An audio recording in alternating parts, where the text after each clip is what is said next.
Kaul number 209, मजलूमों पर एहसान। बिस्मिल्लाहिर्रहमानिर्रहीम।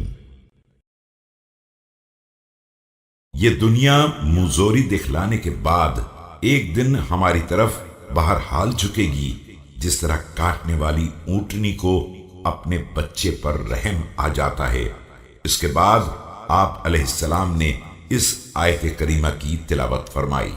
हम चाहते हैं कि उन बंदों पर एहसान करें जिन्हें रुए जमीन में कमजोर बना दिया है, और उन्हें पेशवा करार दें और जमीन का वारिस बना दें। The world will bend towards us after having been refractory as the biting she-camel bends towards its young. Then Amir al-Momineen recited the verse.